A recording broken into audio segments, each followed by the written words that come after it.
Greetings, Iain from RTL here. Welcome to another new album review.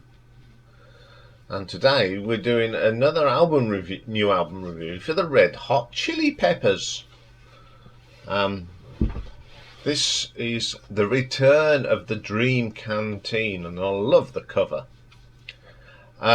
Released on the 14th of October 2022. Second album of the year, and it was recorded during the same sessions as the previous album Unlimited Love that was released in April. So it's the same lineup, the classic lineup of the Chili Peppers: Anthony Kiedis on the vocals, Flea on the bass, John Frusciante on the guitars, and the brilliant Chad Smith on the drums. So the first track on this album is called Tippa My Tongue. A really good start. One of Flea's great bass lines. John's solo on this is brilliant. It's a really good track. I like that one quite a lot. Peace and Love is the next track. Really good track again. Anthony's vocals are so strong still. Chad's drumming always on the mark, but as ever, it's Flea's bass line that sort of guides this song. It's a killer track. Reach Out, love the riffs again, very solid track. Then we get a track called Eddie, solid track, great vocal from Anthony. Then we get my favourite track already, and excuse the it's fake as fuck it's called, but as I've put it up on the screen so you can see how they put it on the album cover. I love this track. It's brilliant. The bass line and the guitar, so you got Flea and John just working their way through the song. Given that you've then got a great drum riff from Chad, and it's that funky bass that really lifts it. It's a terrific track. Then we get Bella, solid track. I love the sort of chunky guitar sound from John, that crisp sound that he gets.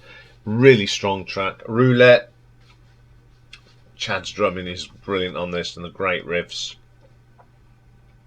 My Cigarette, the start of this is really good. You've got Anthony singing, you've got Chad on the drums that sounds so rich and deep.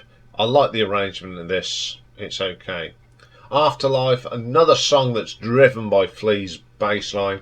Everyone else sort of clings round this bass line. It's really, really good. Shoot Me a Smile. Now, I'm not very keen on this one.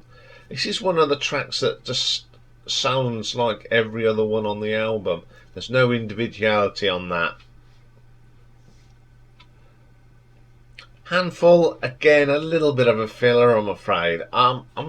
I'm not very keen on that one. The Drummer, solid enough. There's nothing wrong with it, but it's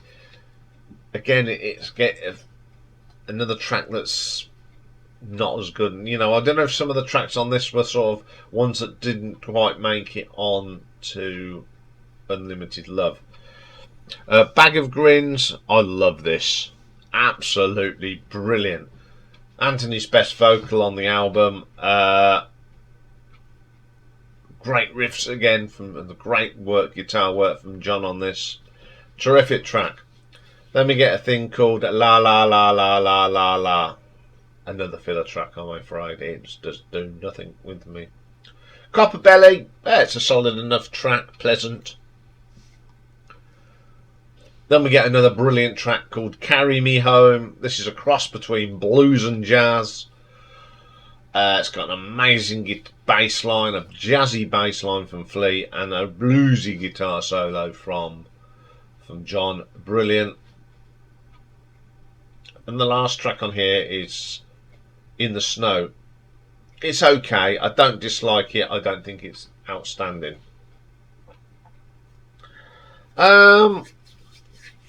Once again, the Red Hot Chili Peppers deliver the goods. But personally, I think there are far too many tracks on here. a 17. And I don't know, some of the ones that I'm not keen on were they left off Unlimited Love. I don't know. Take away the ones I'm not keen on. The other tracks are just brilliant tracks by Red Hot Chili Peppers. I don't know. I don't think this is as good as Unlimited Love. It's still a damn good album, but I think out of the 2 albums they released this year, Unlimited Love is the better. I think it's got the stronger songs. I don't know if these are like the leftovers, but they have put them out. I don't dislike the album at all, don't get me wrong, but I think there's 3 or 4 too many songs on this one. Fans liked it though. Came out, got to number 2 in the UK, number 3 in America, so it did good business for them.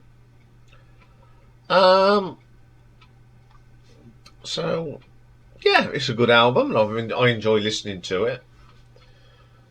Probably do a full album ranking of the Chili Peppers next year, because I think people have talked about it, so we will do one at some stage. But for this album, I'm going to give it an RTO ranking of 8.5, because I still do really like it, even though it's a bit long in places and some of the tracks. But it's still a good album, and it's one that I have played quite a lot. The other day I put both of them on just to compare, and I think I got it right. I think the first album is the better one of the 2. Not by much, but at the end of the day, it's great to have 2 great albums from this band with the great lineup. Okay, that's all for today. But I'll be back tomorrow for another Skinner McCook Enterprise. We're going to look at the final decade that we haven't looked at with our favourite number 1 singles from that decade, and we're going to look at the 1960s tomorrow. Looking forward to that one as ever. It'll be out sometime tomorrow afternoon, and then back on Monday, and we've got the last part of the Rick Wakeman story. We've finally got there. This is part 7, and it is his collaborations that he's done with other artists. Apart from doing all the other work he does, he managed to find time to work with other people. Unbelievable. Next week's classic album is from the Smashing Pumpkins, and it's Gish. And we've got an extra one on Monday, so we've got a Super Monday. And the reason is, on Monday it is the 70th anniversary of the first ever UK singles chart. So I thought I would mark the occasion with going through that first ever chart. Okay then, I'll see you all tomorrow for the 60s. If I don't, have a good weekend everybody, and I will see you all on Monday, of course. Bye for now.